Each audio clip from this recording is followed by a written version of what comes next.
Et je propose maintenant à Rose de nous dire quelques mots sur les scénarios de l'ADEME 2050, et qui ont été très rapidement introduits par Elise il y a quelques minutes. Merci. Non, je m'en sortirai. Donc oui, bonjour à toutes et tous. Donc je m'appelle Rose. Moi, je travaille sur les questions de prospective au sein de l'ADEME. Je suis dans la direction économie circulaire, et donc je m'intéresse particulièrement aux questions de prospective ressources. Donc comment on fait pour gérer les ressources dans le futur. Et donc je viens vous présenter les scénarios Transition 2050. Et là, tout de suite, j'ai oublié de vous remercier en fait pour l'invitation, parce que je suis hyper contente d'être là. C'est la première fois que je viens au Havre, et donc c'est une chouette découverte. J'espère que je pourrai un petit peu me balader avant de partir. Voilà. Donc, les scénarios de transition 2050. Je vais d'abord vous refaire un petit contexte général de à quoi servent ces scénarios, pourquoi ils ont été construits. Et ensuite, vous les présenter et présenter un peu plus les questions de sobriété et d'Elotech dans ces scénarios.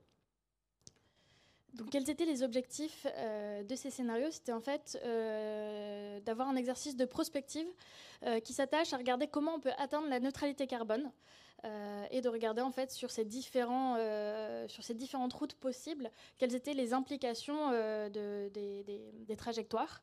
Et également en fait pourquoi faire de la prospective et pourquoi aller regarder 2050?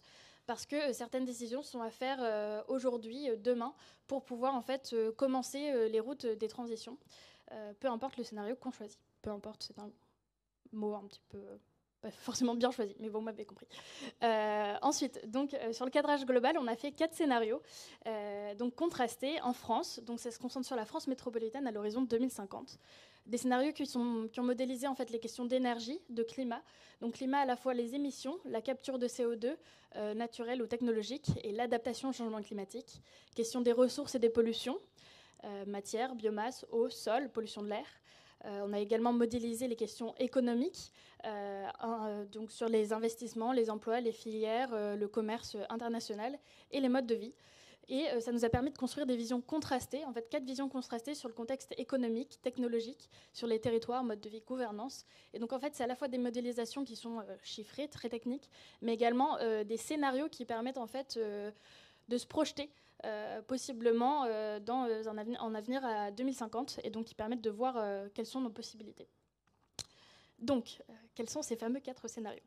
Le premier, qu'on appelle donc le scénario 1, génération frugale, c'est un scénario en fait qui est très axé sur la sobriété, une frugalité contrainte, où on retrouve particulièrement les notions de low-tech, mais également de localisme. Donc c'est là où en fait on vient vraiment réduire les consommations par rapport au niveau d'aujourd'hui. Où en fait on change en fait ce qu'on voit sur les nouveaux indicateurs de prospérité, on change en fait notre vision de qu'est-ce que c'est qu'une prospérité économique, une prospérité sociale.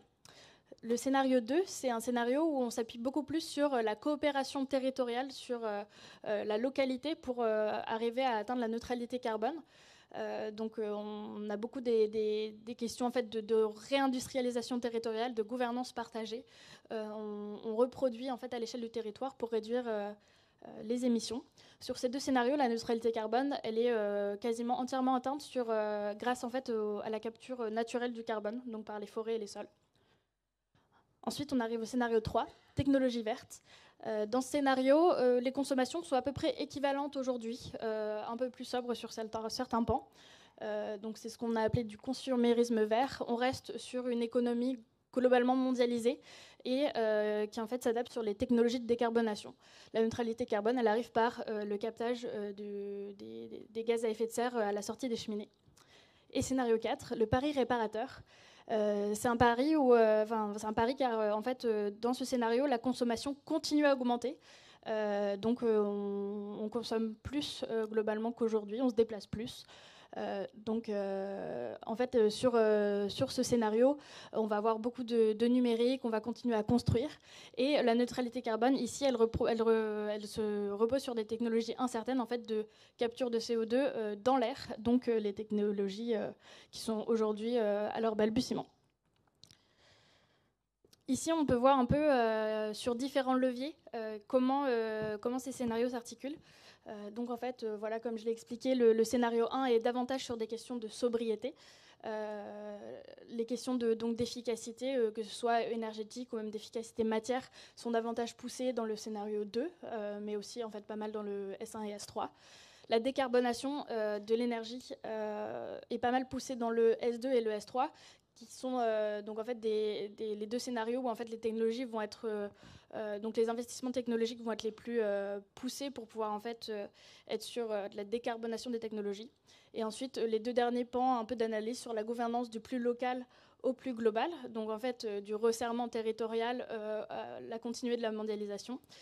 Et entre une envie d'éviter les impacts à donc le pari réparateur, où en fait on continue à avoir des impacts importants sur l'environnement, mais décide de s'appuyer sur les technologies pour les réparer. Quelles sont les nouveautés de 2024 ? Donc en février 2024, on a sorti 6 nouveaux feuilletons. Donc en fait, il y avait déjà eu un énorme travail de feuilleton que je pourrais vous représenter un petit peu à la fin. Mais donc on a sorti 6 nouveaux feuilletons qui viennent creuser 6 questions supplémentaires sur le numérique, la qualité de l'air, les empreintes matière et carbone. Car pour un peu d'une précision, on regardait vraiment la neutralité carbone. Donc neutralité carbone, c'est à l'échelle du territoire. C'est ce qu'on émet et ce qu'on absorbe au niveau du territoire. Donc c'est pas la même chose que l'empreinte carbone, qui est l'empreinte générale en fait de la consommation. Le feuilleton sur l'adaptation du système électrique au changement climatique, les effets redistributifs sur les ménages et un feuilleton spécial sur la sobriété énergétique, je le précise. Et ça nous a amené en fait, à avoir une nouvelle version de la synthèse et du résumé exécutif qui en fait intègre les nouveaux enseignements de ces travaux. Qu'est-ce qui a été modifié sur la synthèse ? On a intégré donc, notamment les questions en fait, qui avaient été nouvelles depuis 2021, notamment du contexte de guerre en Ukraine, qui a en fait fait bouger les lignes sur la sobriété énergétique. On a pu pousser une analyse de risque des 4 scénarios, donc qui est le schéma que vous voyez juste ici. En fait, on voit que le scénario 4 en rouge est un scénario qui va être beaucoup plus risqué à la fois en termes géopolitiques, naturels, technologiques et beaucoup plus impactant sur l'environnement, sur les questions sanitaires et socio-économiques, là où les autres scénarios vont être un peu plus recentrés au fur et à mesure. C'est là qu'on présente le scénario 2 et le scénario 3 comme les plus équilibrés. Donc, il y a souvent en ce moment un petit doute pourquoi le S1 n'est pas le plus équilibré alors qu'il est beaucoup plus resserré au centre. On pourra y revenir, mais en fait c'est parce que les questions de sobriété contrainte sont moins acceptées socialement et donc qu'on considère moins équilibrées et donc moins viables au niveau social. On a 11 enseignements au lieu des 9 qui avaient été présentés en 2021 et 6 problématiques, donc avec l'ajout de celle de l'eau. Ne vous inquiétez pas, je vais vous en parler juste ici. Quels sont les enseignements lui, il a décidé d'arriver tout de suite. Quels sont les enseignements qui sont arrivés sur... en fait, qu'est-ce qu'on a appris en fait, avec ces scénarios de transition 2050 ? Question plus simple. Les 4 scénarios sont possibles. C'est une modélisation qui a été donnée avec des risques qui ont été étudiés. Mais sur les 4, on atteint la neutralité carbone. Mais il y en a qui sont plus difficiles. Le S1 sur des questions d'acceptabilité sociale et le S4 sur des questions en fait, de pari technologique très importants. C'est une confiance technologique absolue. Deuxième enseignement, la sobriété, dans tous les cas, est facilitatrice de la neutralité. Et ça réduit les risques.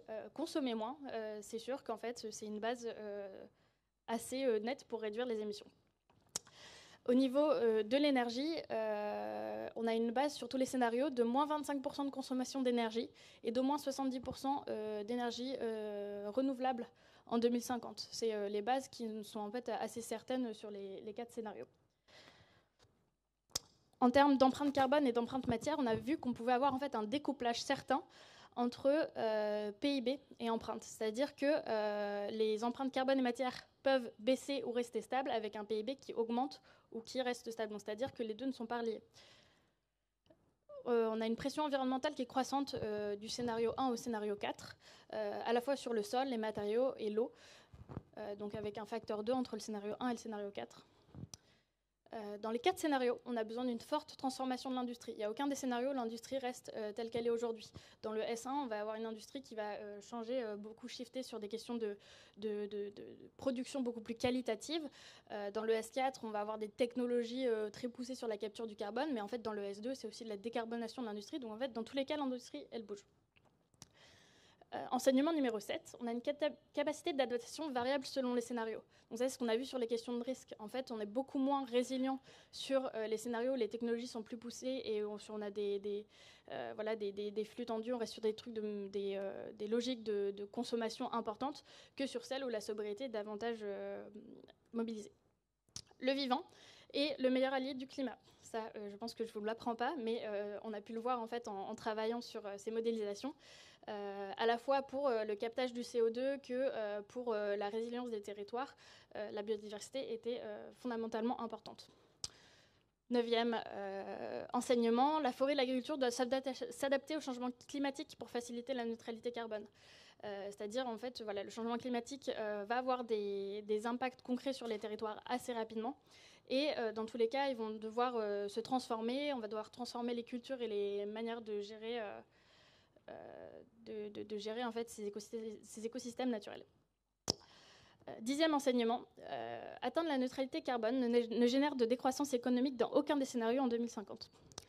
Et oui, il faut savoir qu'en fait, au niveau du PIB, voilà, ce n'est pas un facteur de choix entre les 4 scénarios. Et enfin, enseignement 11, et qui est pour moi l'un des plus importants, il y a une exigence de justice sociale et de transparence dans tous les scénarios. Peu importe les scénarios, on ne peut pas les concevoir si on ne conçoit pas en fait, derrière l'empreinte sociale et les impacts socio-économiques de tous ces scénarios. Quelles sont les 6 problématiques ? Je ne vais pas faire les 6 problématiques parce que je ne vais pas avoir le temps, mais je vais vous en présenter 2 en particulier. Mais voilà, les 6 problématiques qui sont ressorties et donc sur en fait, lesquelles la société aujourd'hui, les politiques, mais les citoyens aussi doivent trancher, c'est jusqu'où on pousse la sobriété. Est-ce qu'on peut uniquement s'appuyer sur les puits naturels de carbone pour atteindre la neutralité ? Qu'est-ce qu'un régime alimentaire durable ? Artificialisation, précarité, rénovation, une autre économie du bâtiment est-elle possible ? Vers un nouveau modèle industriel, la sobriété est-elle dommageable pour l'industrie française ? Et l'eau, enjeu majeur d'adaptation au changement climatique. Donc là, je vais revenir sur les 2 questions de sobriété que j'ai trouvées particulièrement intéressantes pour nous aujourd'hui. Mais avant tout, je voulais vous présenter la définition de la sobriété pour l'ADEME. Donc je vais vous la lire parce que voilà. J'ai décidé. Dans un contexte où les limites planétaires sont dépassées, la sobriété est une démarche indispensable consistant à questionner les besoins individuels et collectifs pour y répondre, en respectant le vivant et les ressources finies. Il s'agit de réduire les consommations d'énergie, de matière et les émissions de gaz à effet de serre, tout en gardant un objectif d'équité et d'intérêt général. Pour cela, il est nécessaire d'opérer des changements de politique publique, d'organisation des modes de production et de consommation, et plus globalement de mode de vie. Et enfin, la sobriété est complémentaire à une démarche d'efficacité qui ne peut répondre à elle seule aux enjeux cités. Donc là, en fait, on retrouve les 3 points importants. La question le besoin de questionner les besoins individuels et collectifs, d'avoir des changements de mode de vie et de systémique en fait, importants, mais surtout que peu importe les stratégies, on le voit assez vite, si on se repose uniquement sur d'autres leviers comme les leviers de décarbonation et d'efficacité, les effets rebonds sont très importants et donc si on ne met pas en même temps des stratégies de sobriété, on a souvent des augmentations d'émissions, peu importe les autres leviers utilisés. Et donc, la sobriété jusqu'où ? Donc comme je vous l'ai déjà présenté, S1 et S2, il y a une mobilisation importante de la sobriété. S3 s'appuie sur les technologies et peu sur la sobriété. Et le S4, il n'y a pas du tout de sobriété, c'est même plutôt un scénario d'augmentation de consommation. C'est une fuite en avant risquée avec d'énormes quantités d'énergie qui sont demandées pour extraire le CO2 de l'air ambiant. Donc là, c'est une illustration assez simple qui, avec l'exemple de la demande de voyageurs, en fait, voilà, de déplacement de tourisme, où on voit que le S1 est à moins 32% par rapport à 2015 de déplacements voyageurs, par rapport à S4, où il y a plus 28% de déplacements par rapport à 2015. Et donc, il y a encore plus important que le tendanciel. Comme on voit, le tendanciel est à plus 25%. Donc voilà, c'est pour un peu donner une vue de la sobriété sur les 4 scénarios. Donc la sobriété heurte le mode de pensée dominant du consumérisme. Cependant, on l'a vu et ça a été montré dans les scénarios, ça permet d'atteindre et de sécuriser l'atteinte de la neutralité carbone. Cependant, c'est un questionnement qui ne peut être disjoint de celui des inégalités. Ça, c'est quelque chose au niveau de la transition juste qui est portée à l'ADEME. On ne peut pas demander à des personnes qui aujourd'hui consomment peu ou pas assez d'avoir des démarches de sobriété. C'est donc une question d'égalité sociale avant tout. Quels sont les leviers qui peuvent nous permettre en fait de savoir jusqu'où on pourra pousser la sobriété, et en fait, ça va être de se questionner en tant que société sur les imaginaires qu'on souhaite avoir pour demain. Comme on l'a vu, en fait, on ne peut pas garder le système tel qu'il est. Dans tous les cas, on a besoin d'une transition. Et pour mettre en place les leviers de sobriété, on a besoin de trouver un consensus social et donc de savoir quels sont les imaginaires et les envies, en fait, qu'est-ce que c'est que le bien-être, en fait, demain, tout simplement. Et donc, deuxième question que je vous apporte aujourd'hui, c'est est-ce que la sobriété est dommageable pour l'industrie française ? Dans les S1 et S2, on a un nouveau modèle industriel qui privilégie la qualité à la quantité et qui est fondé sur les questions d'économie circulaire. Donc il y a une question de revoir les modèles d'affaires dans les cas de se baser sur la qualité. Si c'est des produits de qualité, dans ce cas-là, ils vont être plus chers mais plus durables. Ils vont être éco-conçus, réparables, recyclables. En termes de changement de modèle économique, on va peut-être pouvoir s'appuyer sur des questions, par exemple, d'économie de la fonctionnalité et de la coopération. Et dans S2, le nouveau modèle en fait, permet de réindustrialiser certains secteurs ciblés. Donc en fait, le S2 propose une industrie plus sobre et à la fois très positive pour les territoires français. Pour les scénarios 3 et 4, on a un modèle qui est beaucoup plus quantitatif, mais avec des procédés et des énergies décarbonées. Une production industrielle en légère baisse pour le S3, mais des défis industriels très importants, notamment sur l'efficacité énergétique et la décarbonation de l'énergie. Quels sont les leviers en fait aujourd'hui pour savoir vers quel modèle industriel on s'oriente et surtout comment réussir à s'orienter correctement parce que dans tous les cas, je vous l'avais dit, l'industrie va avoir besoin de bouger. En fait, là, ça va être les questions de plan d'investissement, de plan de transition sectorielle, donc les fameux PTS qui sont travaillés à l'ADEME pour en fait donner des trajectoires et des scénarios spécifiques aux industries et aussi les politiques d'emploi-formation. Perspective. Je pense que j'ai encore un petit peu de temps, donc j'ai beaucoup de temps. Trop bien. Donc perspective, c'est quoi les conclusions de ces travaux et qu'est-ce qu'on peut en fait en tirer pour continuer à travailler la question. Les scénarios de transition 2050, c'est pas du tout une fin en soi. On sait qu'il y a beaucoup de choses et on continue à les travailler. Donc vers quoi on s'oriente? Donc quelques éléments de fond que je vais vous présenter. Transition 2050 nous montre qu'il y a besoin d'avoir des transformations profondes, mais qui vont être forcément difficiles et qui nécessitent d'organiser la transition et de la construire sur de nouveaux imaginaires positifs. Les transitions supposent une mobilisation sans précédent de la société, d'importantes innovations techniques dans tous les cas, institutionnelles et sociales, et une évolution profonde des modes de vie, individuels et collectifs, particulièrement on l'a vu pour les scénarios de sobriété, ou des modes de production et de consommation notamment. Il est important de décider collectivement et rapidement pour ne pas perdre de temps. C'est aussi un des rôles principaux de la prospective, en fait, c'est de rendre les questions des futurs et des choix de société accessibles à un maximum de gens.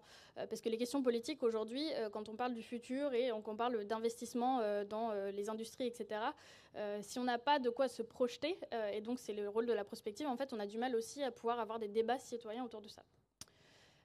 L'exercice Transition 2050 était focalisé sur le climat et sur la neutralité carbone. C'est important de le dire parce que c'est un tout petit pan des transformations écologiques à avoir aujourd'hui.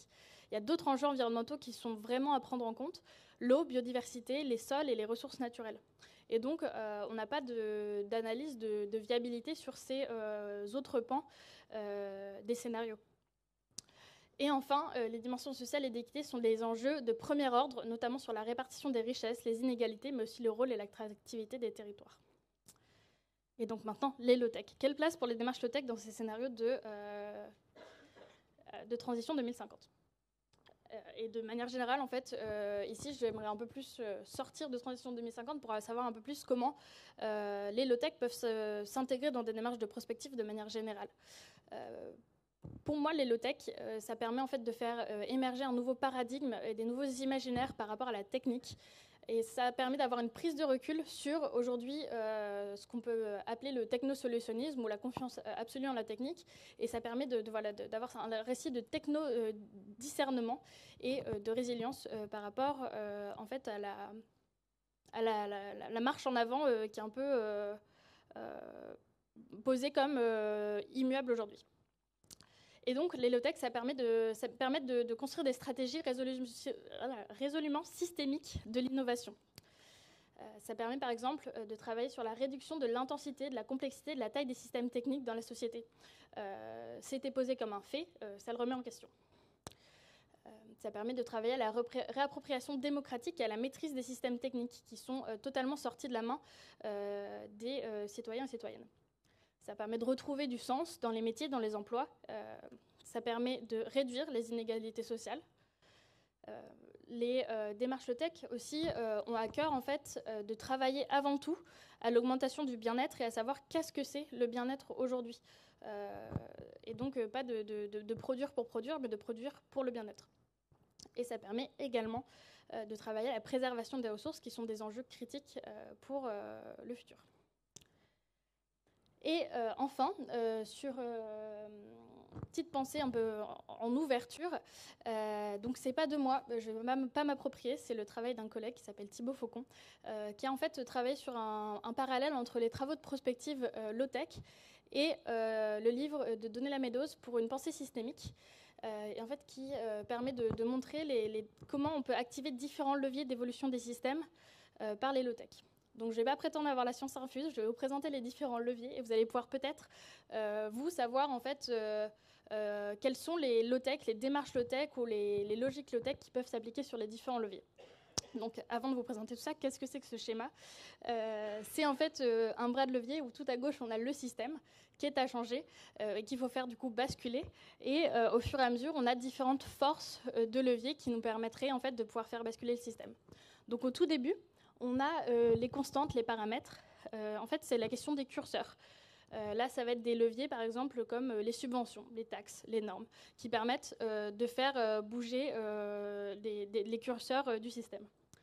Le deuxième, c'est la taille, c'est le levier d'augmentation de la taille et de la répartition des stocks tampons. Donc, en fait, là, ça va être la question de travailler sur les stocks d'énergie alimentaire, sur, par exemple, aussi les données stratégiques. Le troisième levier s'attaque en fait à optimiser et transformer les flux, et donc de travailler les flux du système. Et donc là, par exemple, on peut penser au réseau de chaleur ou à d'autres flux en fait, qui peuvent être optimisés pour changer le système. En 4, on a la question des délais compressibles. Donc ce quatrième levier s'attache à réduire ces délais compressibles. Et donc là, on peut citer par exemple les méthodes agiles ou par exemple la simplification des méthodes des démarches administratives pour les projets. Cinquième levier parle des boucles de rétroaction régulatrice. Donc là, en fait, on peut par exemple donner des exemples comme l'écologie industrielle et territoriale, l'économie de la fonctionnalité et de la coopération, mais aussi en fait jusque dans cette question de protection des boucles de rétroaction régulatrice, on peut pousser la logique jusqu'à en fait, la protection des lanceurs d'alerte. Les lanceurs d'alerte sont des personnes qui créent des boucles de rétroaction régulatrices et donc qui sont à protéger dans le système. Le septième levier, je ne sais plus où j'en suis dans le truc, mais... oui, le prochain, c'est le sixième levier, c'est d'agir sur les boucles de rétroaction amplificatrices. Et donc là, en fait, c'est par exemple, c'est tout simplement la sobriété. C'est une boucle de rétroaction amplificatrice parce que plus on est sobre, moins on consomme. Voilà. Et aussi, c'est de lutter contre les effets rebonds. Le septième levier, maintenant on y est, c'est d'avoir accès d'avoir un accès à de l'information et une information de qualité. Et donc, sur ces questions-là, à l'ADEME, par exemple, on travaille sur l'information environnementale. Donc, comment on permet au système d'avoir des informations fiables sur ses propres impacts. Et voilà, il y a aussi la question de la comptabilité environnementale ou des labels qui sont très importants. Le huitième levier, c'est les règles du jeu. Donc, comment on peut modifier les règles du jeu. Là, on commence à arriver sur des leviers qui sont beaucoup plus importants parce qu'on va pouvoir toucher aux lois. On va pouvoir avoir, par exemple, des nouveaux modèles économiques qui viennent changer les règles du jeu du système. Le neuvième levier, c'est le développement de la capacité d'auto-organisation et de résilience de la société. Ici, on a des exemples, pour le coup, très ancrés dans la low-tech, des tiers-lieux, la question des communs, les éco-villages, qui sont en fait voilà, des modes d'auto-organisation. Le dixième levier, donc on commence à arriver sur vraiment ce qui fait bouger le plus efficacement le système, c'est de faire évoluer les objectifs du système. Aujourd'hui, l'objectif du système, c'est le PIB. Mais, comme on l'a vu, on peut s'autoriser à redéfinir ce que c'est que la prospérité économique. Et en fait, ça nous change complètement l'objectif de société, donc les objectifs politiques à l'intérieur. 11e levier, c'est celui de documenter les écueils du paradigme actuel et de mettre en valeur de nouvelles inspirations, de nouveaux imaginaires. Et donc là, comme je l'ai dit, pour moi, les low-tech sont déjà très implantés ici. C'est des nouveaux imaginaires de société. Et enfin, le 12e levier, c'est de transcender ces paradigmes et d'aller au-delà des représentations mentales existantes pour permettre une compréhension globale du système et de son fonctionnement et de pouvoir en débattre et en discuter, en dialoguer. Et en fait, c'est ce qu'on fait ici. C'est de dépasser un peu les paradigmes pour avoir des échanges, des ateliers, et travailler sur l'intelligence collective pour pouvoir faire basculer le système. C'est la fin de ma présentation. Je vous laisse avec quelques ressources, donc rapports, synthèses, résumés exécutifs, une vidéo hyper sympa pour résumer les scénarios transition 2050 et les magnifiques feuilletons au nombre de je ne sais plus combien, qui abordent plein de sujets, comme j'ai dit, l'empreinte carbone, les modes de vie, la sobriété, la matière, etc. Et enfin aussi des ressources sur les low-tech, où on peut retrouver en fait, des échanges entre des experts low-tech de l'ADEME et d'autres personnes de l'écosystème low-tech.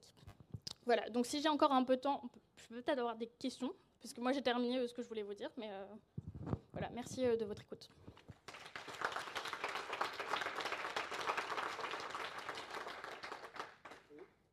Merci beaucoup Rose pour cette super rétrospective, ouais, super intéressant. Donc évidemment, on a beaucoup de temps pour les questions. Donc s'il y a un volontaire pour lancer la première question.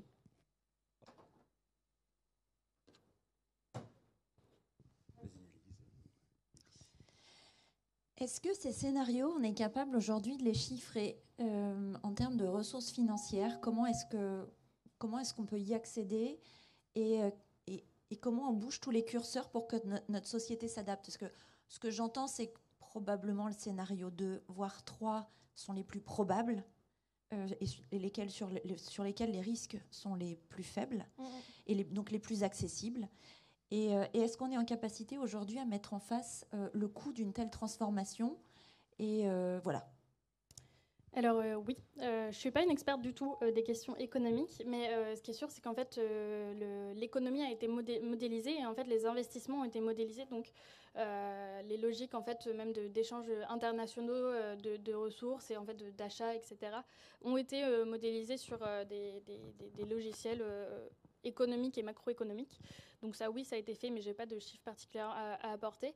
Après, sur la question du chiffrage, c'est ce dont je parlais sur les plans de transition sectorielle, qui sont en fait sur les industries lourdes, comme le sucre, l'acier, etc., où il y a vraiment, pour le coup, des chiffrages très précis qui sont faits sur les investissements en termes de technologie, avec même les investissements en fait, par année d'ici... tous les 5 ans en fait, d'ici 2050, qu'est-ce qu'ils sont à donner. Donc de ce côté-là, il y a des travaux qui sont faits sur combien ça coûte de pouvoir avoir une transition écologique. Merci. D'autres questions?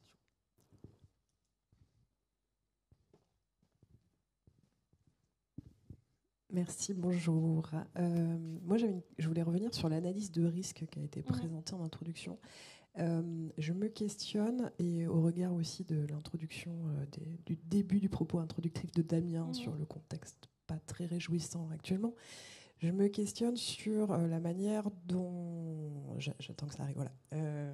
La manière dont vous avez modélisé ça peut faire bouger les lignes sur ce qui peut arriver dans ces scénarios. C'est-à-dire, on a des contextes de guerre, on a des destructions totales d'espaces urbains, de villes, on a des grosses inondations aujourd'hui en Italie. Enfin, il y a quand même des choses qui détruisent aujourd'hui, que ce soit des facteurs humains ou environnementaux, des espaces de production d'énergie, de production industrielle, etc. Derrière, on a des facteurs sociaux qui conduisent à des mouvements, comme on voit aujourd'hui aux États-Unis. Enfin, bref. Donc, comment ça bouge avec ça? Enfin, parce qu'on en a parlé rapidement, mais pour moi, c'est essentiel, les risques impliqués par des scénarios comme ça, et comment on projette ça en termes de prospective. Donc en fait, sur les questions de prospective, donc voilà, on a cette analyse de risque en fait qui qui prend en compte ce qu'on arrive aujourd'hui à modéliser en termes d'adaptation au changement climatique. C'est un sujet qui est encore en cours de travail parce que, en fait, on le voit, c'est plutôt imprévisible, et donc c'est quelque chose qui en fait, plus on avance, plus on doit le recalculer, plus on doit aussi en fait, s'adapter à l'adaptation. Ce qu'on peut voir, par exemple, un exemple assez simple, c'est qu'au niveau des puits naturels, forêts et sols, en fait, on a eu de nouveaux calculs qui nous ont montré en fait, que les forêts, dans le futur, elles absorberont beaucoup moins que ce qu'on attendait. En fait, ça fait revoir en fait, à la baisse les capacités d'absorption, et donc ça fait bouger les lignes des scénarios. Le travail de transition 2050, tel qu'il est sorti en 2021 et tel qu'il a été représenté en 2024, c'est un travail temporel, c'est-à-dire qu'il est valable pour ce qu'on connaissait à ce moment-là. Et il va dans tous les cas devoir demander de nouvelles réactualisations, de nouvelles études ou même des travaux d'autres personnes.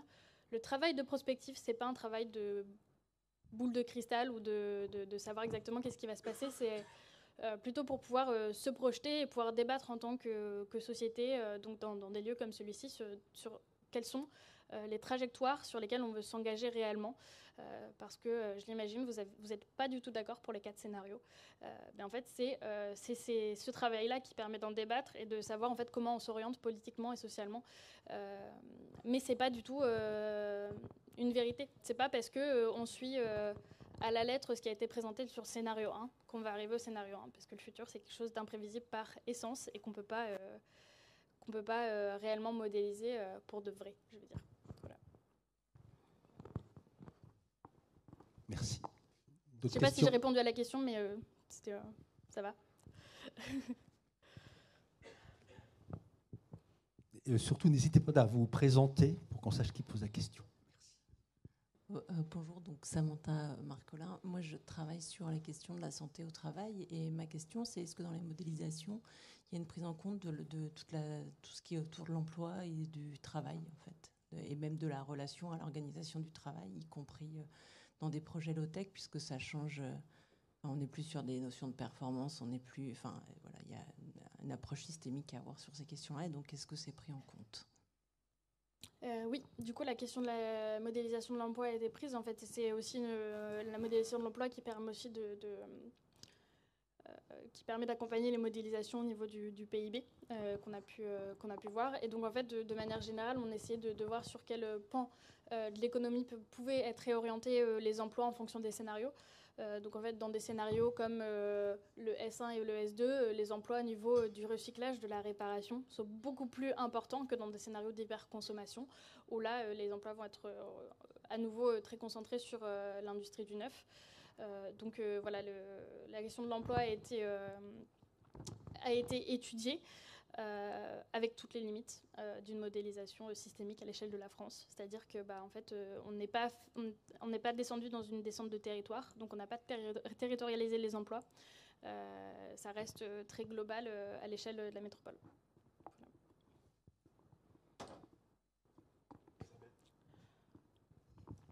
Bonjour.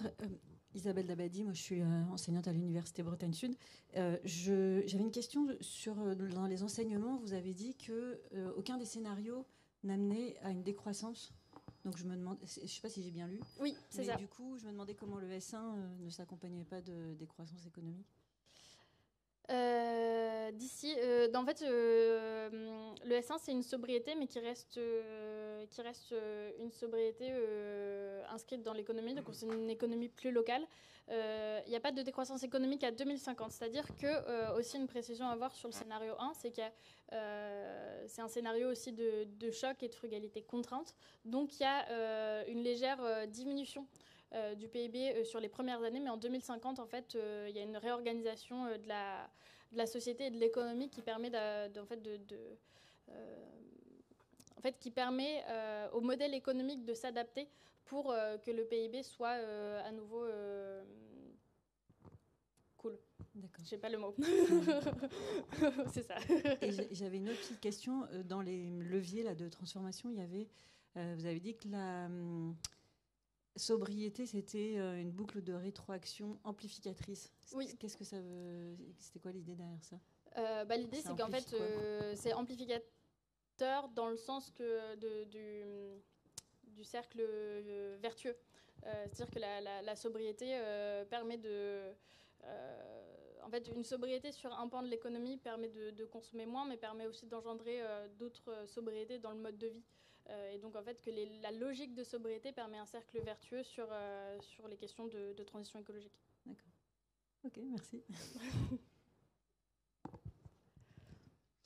Bonjour, Quentin Fettren, donc conserverie Fourmi, je viens de Rennes. Je vais peut-être reposer un peu la même question, mais je ne suis pas sûr d'avoir bien cerné entre S1 et S2, parce que S1, vous indiquez l'aspect low-tech avec des sobriétés plus ou moins contraintes, et S2, il y a plus de coopération territoriale, et pourtant on se retrouve tous ensemble pour faire de la coopération territoriale autour des low-tech. Alors comment on définit un peu les deux? Est-ce qu'aujourd'hui on est là parce que on est peut-être un peu au milieu. Voilà. Est-ce que vous pouvez clarifier cette différence? Le low-tech a été indiqué comme mot-clé sur le S1, ça ne veut pas dire qu'il n'y en a pas du tout sur les autres scénarios. C'est principalement ça. En fait, le S2 peut faire aussi appel au low-tech. C'est juste que ce qui paraissait important à signaler dans les mots-clés du scénario, c'était plus les questions de gouvernance partagée. Et donc, voilà, c'est pour ça. Mais voilà, la low-tech n'est pas du tout exclue, en fait, exclusif au scénario 1 et peut en fait s'appliquer sur les scénarios 2, 3, 4 peut-être, on ne sait jamais. Voilà. Bonjour, Amaury Picchio, Human Mob pour une mobilité durable. Aujourd'hui, on constate quand même que le système il va plus vers le scénario 4, malheureusement. Tu nous as parlé, Rose, de justice sociale, de low-tech et d'injustice. Aujourd'hui, une entreprise qui va vers les low-tech, il y a une injustice économique, forcément face aux autres qui ne respectent pas les mêmes règles, entre guillemets, qui veulent pas ou ne peuvent pas s'adapter. Et est-ce qu'il y a une modélisation du coup sur cette justice un peu financière dans le monde des low-tech qui est aujourd'hui clairement injuste et qui empêche d'aller vers le scénario 1? J'essaye de construire un peu ma réponse. Mais du coup, sur sur les questions financières, je ne sais pas si ça a été modélisé au niveau des entreprises, mais c'est plus la question de la justice sociale a été faite au niveau plutôt des différents quartiles pour les citoyens, pour les consommateurs, les personnes qui vivent en France. Donc il y a une certaine modélisation de la justice sociale. Et ce que je voulais dire aussi d'important, c'est que ça reste aussi, pour cet exercice Transition 2050, concentré sur la justice sociale au niveau de la France. C'est un pan que je trouve important aussi à préciser, parce que en fait, là où le scénario 1 peut paraître aussi plus dur en termes de justice sociale territoriale, parce que c'est de la sobriété, parce que en fait, on fait miroiter un changement de mode de vie contraint et pas forcément plaisant pour tout le monde, et où on a le scénario 4 qui est hyper enviable, parce que super, on peut continuer à consommer comme on veut. Ça reste en fait les Français qui continuent à consommer comme ils veulent, et on n'a pas de présentation des impacts en termes de justice sociale au niveau de la planète. Et donc en fait, les consommations du scénario 4 impliquent des injustices sociales sur le reste en fait, des chaînes de valeur impliquées par la consommation. Docteur Jean-Luc Saladin, membre de la Société française des neurosciences et vieil activiste des low-tech. Du haut de mon expérience, il me semble qu'il faut passer par le cerveau. Le livre de référence là-dessus, c'est Boller. Comment notre cerveau nous amène à détruire la planète et comment l'en empêcher. Il explique bien dans le cerveau ce qu'on a qui fait qu'on n'arrive pas à sortir des rails sur lesquels, de façon incroyable, on continue, en dépit du rapport Meadows, on ne peut pas s'empêcher de continuer à faire ce qu'il ne faut pas. Alors, les neurosciences, avec Damasio, l'erreur de Descartes, et Boller, déjà, je vous conseille de lire ça. Victor Hugo disait « La lecture est à l'esprit ce que la nourriture est au corps ». Et nous lisons beaucoup trop peu. Et nous lisons trop peu dans le calme des ouvrages de référence. Alors là, j'essaie, cette petite intervention, c'est juste pour vous mettre en appétit, pour vous demander de venir me parler et me solliciter pour que je vous envoie. J'ai toute la documentation. J'ai fait des conférences partout. Enfin, j'ai vraiment des choses à vous raconter. Voilà. Ok, bah génial, merci.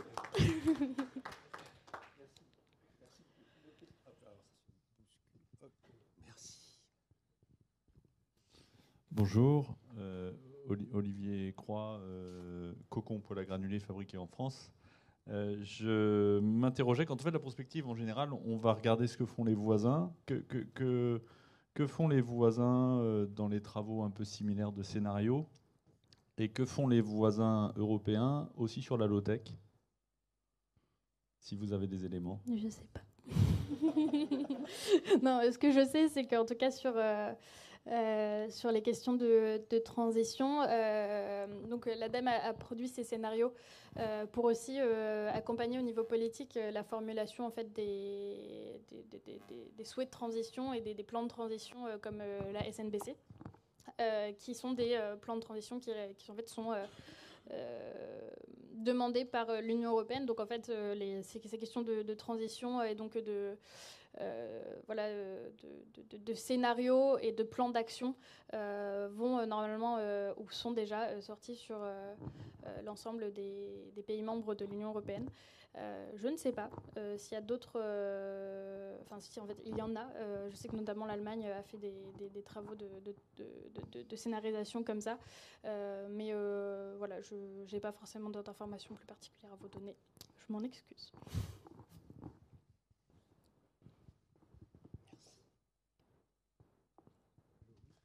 Bonjour, Maxime Mercier de la ferme Les Champs de Bray. Je suis paysan, j'ai l'impression, je suis agronome à la base, et j'ai voulu passer à l'action, donc maintenant je suis paysan. J'ai l'impression que ça fait longtemps pas mal d'années qu'on sait ce qu'il faut faire.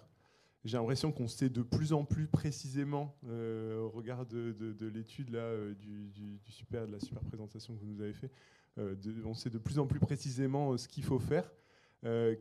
Quel serait selon vous l'élément manquant pour qu'on passe à l'action? Et après, une autre question un peu plus personnelle, comment vous vivez ça et comment vous faites au quotidien du coup pour avancer? Ok, deux questions en fait qui peuvent se rejoindre. J'ai pas la solution à la crise climatique, je suis désolée. Et si j'avais la solution en fait pour réussir à faire changer les politiques assez rapidement et faire transitionner les territoires et les industries, je le ferais direct. Voilà. Et sur la question en fait, moi je me suis attachée en fait justement particulièrement sur la question de la prospective en fait des imaginaires. Pour moi, ce qui est le plus efficace, en fait, c'est de réussir à se projeter, et réussir à avoir des débats citoyens, et réussir à populariser la question de la transition écologique et des futurs. Parce que le futur, c'est une discussion qui est socialement très centralisée. On peut discuter de futur que quand on n'a pas de galère dans le présent. Et c'est pour ça qu'en fait, pouvoir avoir des démarches de présentation et de débat et en fait de rendre accessible et de rendre importante la question des futurs pour permettre à tout le monde, vraiment tout le monde et pas seulement à des têtes pensantes blanches, de réussir à décider vers quel chemin on va. Pour moi, ça c'est ce qui me semble le plus important aujourd'hui pour réussir à avoir les transitions. Et en fait que tout le monde puisse se rendre compte aussi voilà, des impacts et des tenants et aboutissants de la crise climatique. Et moi, comment je le vis? C'est une hyper bonne question aussi. Moi, je suis née à 369 ppm. Ouais, je suis née en l'an 2000. Donc, je suis née et j'ai grandi et j'ai fait mes études. On m'a toujours dit que ça allait être la galère. Et donc, face à ce désespoir constant, j'ai décidé de me pencher sur les futurs et les imaginaires parce que c'est ce qui permet de croire, en tout cas, et de travailler à ce que demain, ce soit un peu mieux. Et donc, c'est pour ça que je m'intéresse particulièrement aux questions de fiction, d'imaginaire et de démocratie participative pour les questions du futur et de l'écologie. Voilà.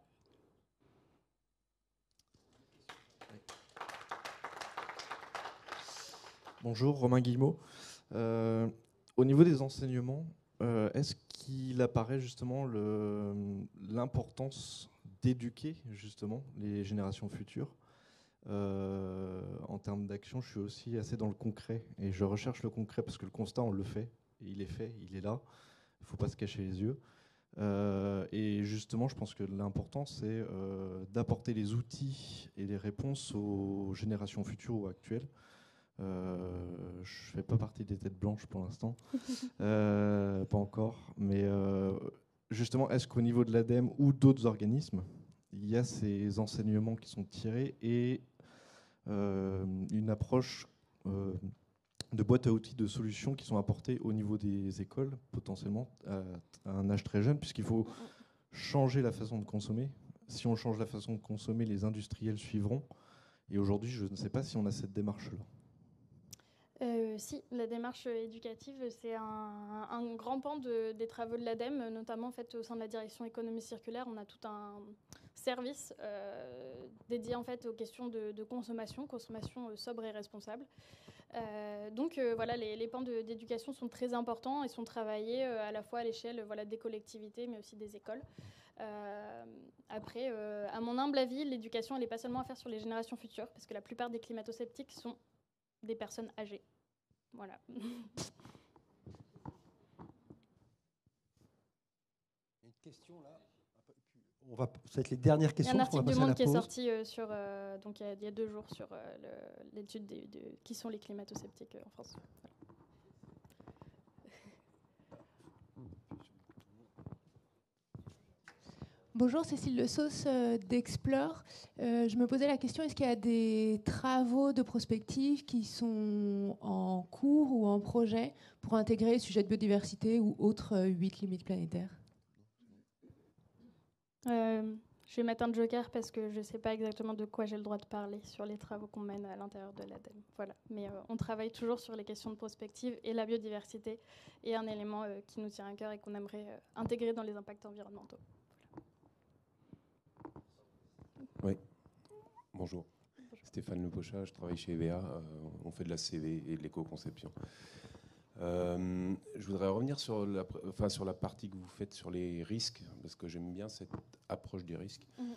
Alors, pour ma part, non seulement parce que c'est une approche qui est très rarement prise dans l'analyse de cycle de vie qui est manquante et auquel il faudrait qu'on travaille à intégrer la notion de risque dans les ACV, ça c'est le premier point, mais parce que pour moi, alors autant il faut des récits effectivement positifs pour essayer de mettre en mouvement, mais dans la vraie vie, ce qui guide les acteurs, et notamment des acteurs économiques, c'est l'aversion au risque. Et donc j'aime bien cette notion de risque. Ma question, c'est comment, sans rentrer dans les détails, mais en gros, comment, sur quelle échelle vous calculez ces risques, et est-ce que c'est aligné avec la façon dont le GIEC calcule les risques également? Et deuxième question, c'est ne pensez-vous pas qu'il faudrait en fait distinguer les publics, à qui s'adressent ces risques, qui perçoit ces risques? Parce que un entrepreneur n'a pas la même perception du risque. Le risque que lui va percevoir n'est pas le même que pour un citoyen ou, alors je ne parle même pas des politiques qui, eux, en fait, n'ont pas franchement d'aversion au risque. On a l'impression que le risque glisse sur eux, comme la perception du risque glisse sur eux. Mais en tout cas, vis-à-vis des acteurs économiques et des citoyens, je pense que la perception des risques n'est pas la même et qu'il faudrait peut-être discriminer cette échelle en fonction du public à qui on s'adresse. Voilà. C'est une très bonne idée, je retiens. Sur la question du risque, même sur les politiques, je ne suis pas forcément d'accord. Parce qu'aujourd'hui, un pan qui fait pas mal bouger quand même les lignes de la transition écologique, c'est de parler de souveraineté. Parce que recycler en France, c'est être plus souverain sur les ressources. Consommer moins, c'est être plus souverain sur son énergie, sur ses ressources et sur ce qu'on produit. Donc en fait, les questions de souveraineté, avec les tensions géopolitiques montantes, et en fait le fait que le changement climatique aussi augmente les tensions géopolitiques, augmente le risque en fait d'accès aux ressources, ça c'est des lignes qui font vraiment beaucoup bouger aussi les décisions politiques. Et sur la première question, je me souviens plus que c'est. C'était là. Est-ce qu'en gros, la façon de calculer le risque ici, sur cette échelle, elle est à peu près alignée avec la façon dont procède le GIEC, en fait, les groupes 2 et 3 du GIEC, sur leur calcul de risque? Oui, je pense, mais je ne suis pas ingénieure, donc je n'ai pas les lignes de calcul, donc je pourrais vous inviter plutôt à aller regarder directement les rapports et les méthodologies de calcul. Merci beaucoup. Qui sont disponibles, parce que tout est disponible sur les exercices de transition. Ok, merci. Dernière question Oui, bonjour, Héloïse Morales de Goodwill Management. J'avais une question un peu plus large, donc peut-être que vous allez ressortir la carte Joker, mais c'était sur les travaux en cours pour étoffer les scénarios, puisqu'il y a eu la première mise à jour qui était très intéressante, qui a permis d'offrir aussi une image un peu plus complète et la déclinaison en feuilleton. Et je me demandais quels étaient les actes de travail en cours pour continuer à enrichir les travaux de prospective que vous proposez. Ouais.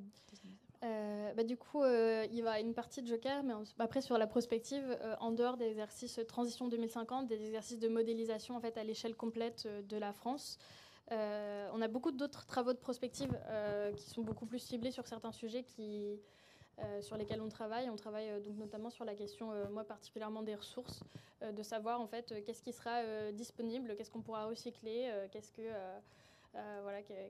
qu'on pourra consommer en termes de ressources sur le lithium, l'aluminium, le cuivre, qu'est-ce que ça implique sur la consommation des batteries, par exemple, pour le lithium. Ça, c'est des exercices qu'on travaille sur des plus petits secteurs de la prospective. Et en fait, au niveau de l'ADEME, on a cet exercice qui a été un exercice assez phare, qui a en fait ramené à travailler toutes les branches de l'ADEME qui se sont réunies en fait, pour travailler sur ce sujet-là. Mais en fait,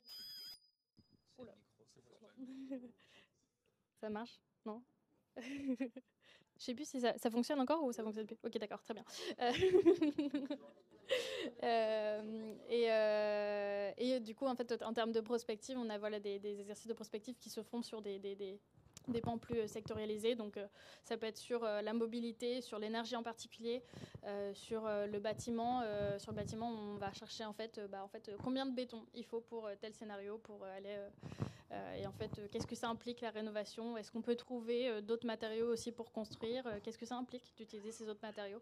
Donc voilà, c'est tous ces exercices un peu éparpillés qui nous permettent ensuite de pouvoir s'agréger et d'avoir des conclusions aussi beaucoup plus poussées. Parce que ça nous permet aussi de sortir des 4 scénarios de transition 2050 sur ces exercices de prospective un peu annexes, où on peut aller aussi chercher d'autres solutions, d'autres mix de stratégies pour les exercices de prospective. Et on a aussi des exercices qui ne sont pas uniquement de la modélisation. On essaie de travailler aussi sur les récits et sur l'acceptabilité des récits sans forcément avoir de lourdes modélisations derrière. En tout cas, c'est moi un parti que je prends souvent quand on travaille, c'est aussi de se dire que parfois réfléchir sans forcément avoir les chiffres derrière, ça nous permet aussi de s'affranchir de certaines barrières très économiques, technologiques. Voilà. Merci. Merci beaucoup Rose et merci à tous pour vos questions-réponses. Donc je propose qu'on passe à la pause café pour à peu près une demi-heure pour ensuite que Tanguy prenne la main sur la table ronde. Non, c'est pas toi qui parles, je sais. Ok, merci à tous et un grand merci à Rose pour cette super présentation.